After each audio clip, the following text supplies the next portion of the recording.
What's up, everybody? Welcome to Make Things Tiny. My name is Mick, and today I'm talking to Lexi. Lexi is the owner of OMARC Design. OMARC Design is a tiny house company based out of Washington. They're focusing on eco-friendly builds. This is a really important video for those of you who are curious about where to start when it comes to finding a tiny house builder, one that you can really trust in terms of the quality of the work that they're producing. And then for those of you who are interested in eco-friendly sort of products, this is a great video for y'all to watch too, regardless of whatever stage that you're in your tiny house journey. So without saying too much more, let's jump into this conversation.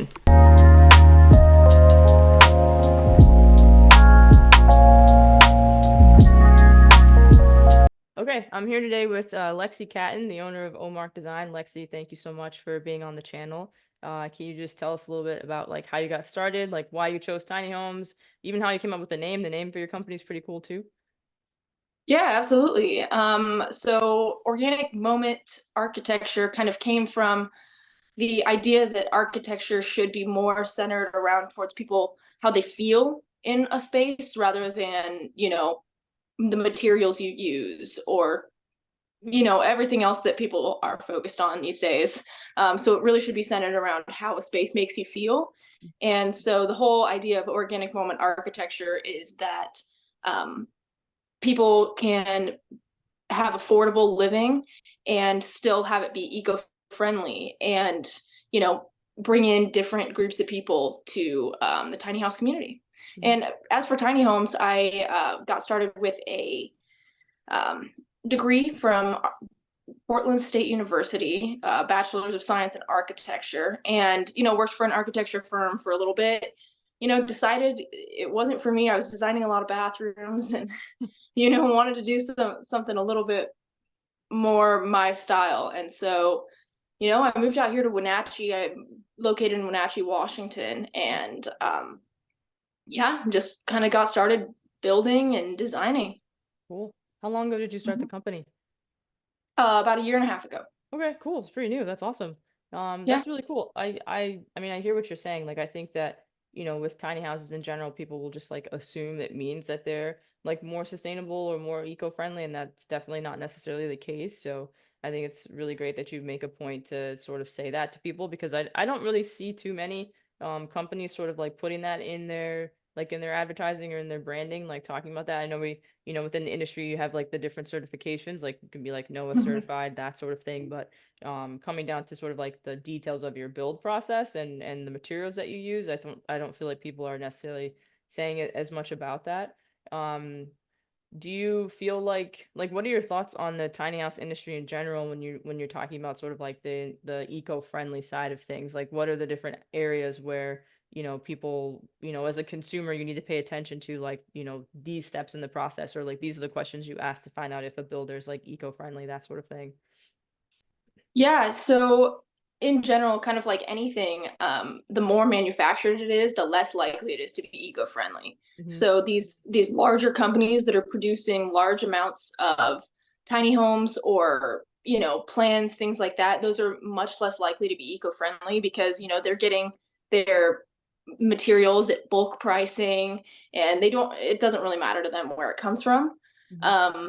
So I guess the main thing to pay attention to is their waste. Where's their waste going? Because every time you buy materials and things like that, it's packed and wrapped with all sorts of garbage and stuff like that. Where are their materials coming from?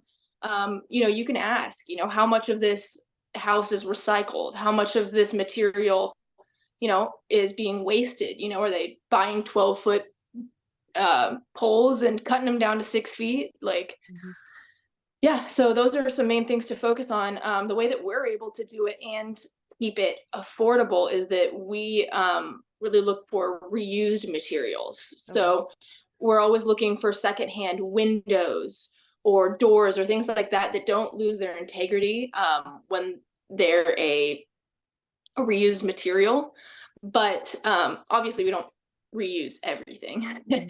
I'm not going to put like a reused toilet in the tiny house, but knowing where you can find those reused materials, hooks, drawer pulls, anything like that, Habitat for Humanity is a great place to shop for secondhand materials that are still good to use. So that's how we both keep it affordable and keep it sustainable. Mm. Okay, yeah. That's great though. I was going to mention because I looked on your website, the the models, like the different renderings that you have look really beautiful, and the pricing is really affordable, which is something that I know that might be ironic to some people when you think of like a tiny house. It's smaller, you think it's going to be like a lot cheaper, but the range for pricing for tiny houses has really kind of exploded as the industry continues to grow. Like you could spend $150,000 sort of like building out something and using really high-end materials, or you could go like the less expensive route. So I think that's important because one thing that's really important to me in sort of creating this channel is making sure that people have as much information as possible to make informed decisions, because there's not enough information out there to help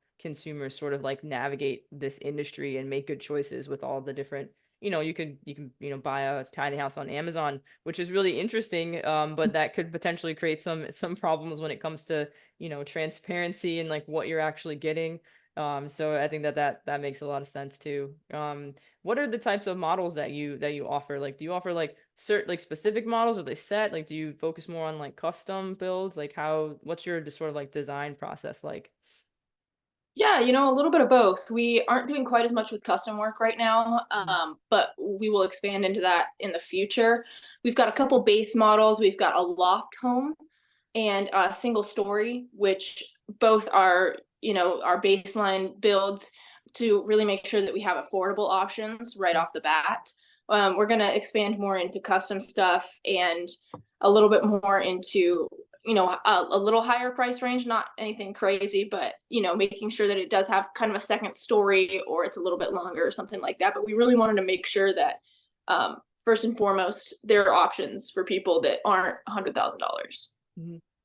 No, that makes sense. I think that's nice that you're starting out with like, I think the custom side of it's great too, but it's also, I think it's great that you're starting doing like a mix of both. Like, do you sort of like, I know you have like a background in architecture yourself. Like, do you just sort of like draw everything out on your own? Like, do you use a certain like software, or is like a mixture of the two?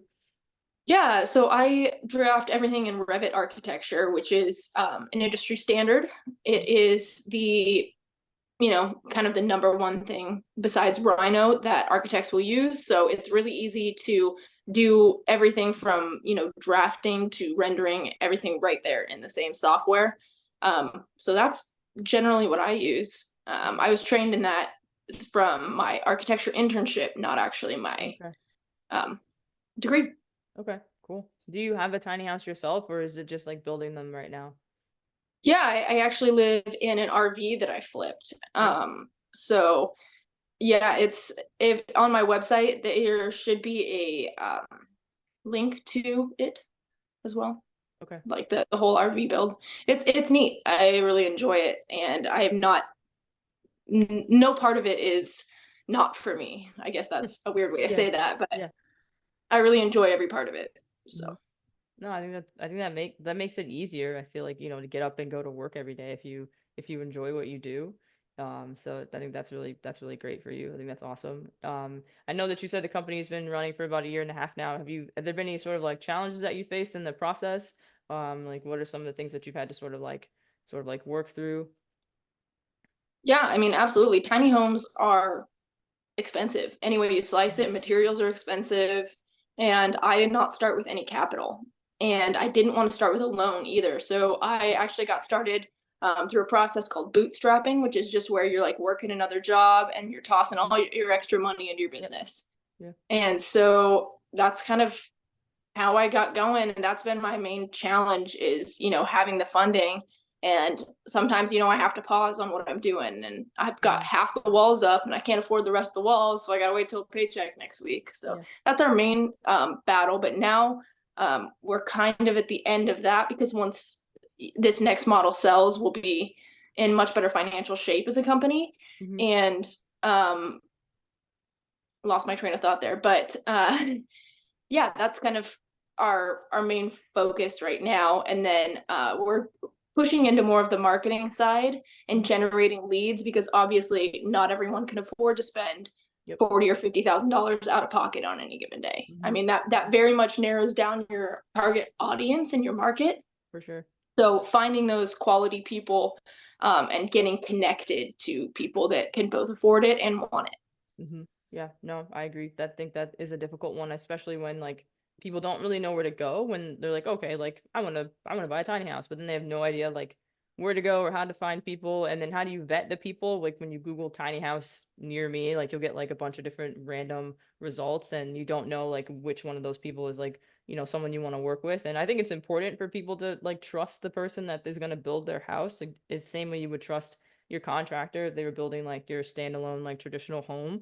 And I think with what you're talking about with like bootstrapping too, like I think that speaks a lot to like the like millennials and like Gen Z, like younger generations. Like most of us don't have like, don't have like 100K just sitting around to just sort of like play with. So I think even the people that are going to come to you will have a lot of respect for the sort of like your process and like your story too. So I think that's important. I think that's a big part of like marketing too, because I feel like people really do want to know who they're buying their products from. So I think that makes sense. And like, I have no doubt that y'all will be successful. Like, so it's just a matter of like getting out there and making sure people know who you are. So that makes sense too. Exactly. Hmm. Hmm. What advice would you have for someone who's interested in starting a tiny house company? Like, what are like the main sort of like things that you feel like you've learned that would be important for them to sort of consider as they like start on a similar journey? I mean, just number one, first and foremost, know what you're doing, as in, like, know what your identity is. What's your goal? Who are the people that are buying this? Um, what do you want to produce? I mean, you could say, yeah, I'm building a tiny house. Well, what kind of tiny house? Is it on wheels? Is it going to be affordable? Like, pretty soon people get halfway into this and they're like, oh man, it's not as easy to build a tiny house as I thought. I have no idea how to do the plumbing or the electrical and things like that, and they get a lot more money sunk into it Hmm. than they had originally anticipated. And they just get burnt out. They don't know, they don't have a clear business plan, and they don't believe in themselves and their company enough to get it to the next level. Hmm. So I would just say, have a plan, know what you're doing. Anything that you're not quite sure about, spend the extra time and effort, YouTube, mentoring programs, things like that, to fill in those gaps that you're unsure of. Hmm.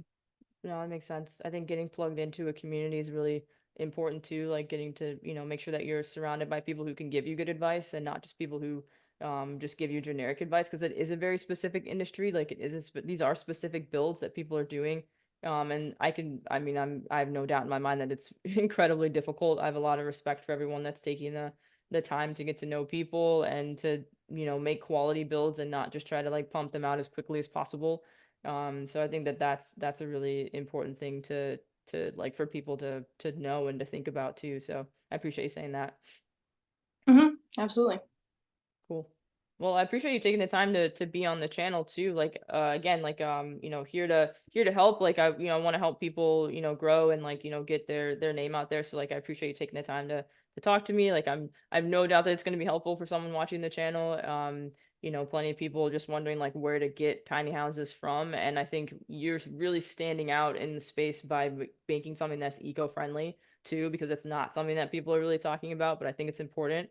So yeah, links to your website, your socials in the video description. So definitely like, check you out and like, pay attention to what you guys are doing, and happy to have you on the channel again in the future if it, as things like continue to sort of like evolve with your company too. So thanks.